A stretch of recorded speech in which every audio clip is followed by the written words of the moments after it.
Au-delà du gigantisme, les armateurs et les courtiers d'affrètement maritime mesurent les performances portuaires par la connectivité et le transit time, c'est-à-dire le temps mis par la marchandise pour effectuer les formalités portuaires. Alors, quel est le port africain le plus performant? Lomé, solide leader régional, Lomé s'empare du maillot jaune.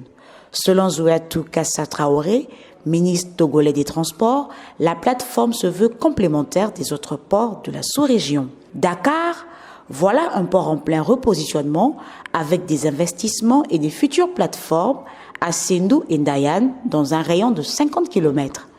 Tema, le Ghana veut en faire un futur méga-hub régional. Qu'en pensent les prestataires? Cotonou, depuis son passage sous la gestion du port d'Anvers, le port béninois est en train de rattraper le temps perdu. Abidjan, voilà un géant enfin réveillé avec le canal de Vridi et un programme d'investissement tout aussi ambitieux.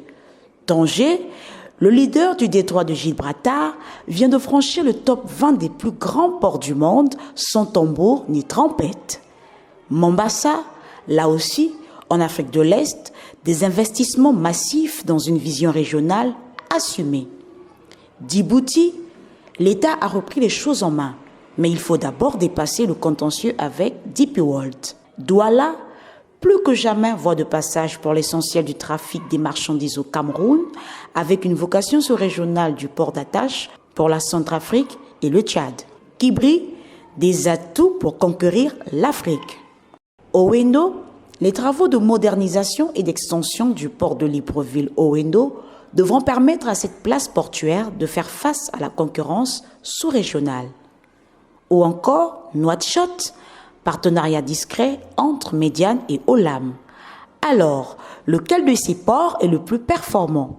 Guy Manouan, président de la Fondation d'African Port Award, nous donne son opinion. Pour en savoir plus, téléchargez le dossier en PDF du numéro 65 de Financial Afrique du 15 novembre au 14 décembre 2019.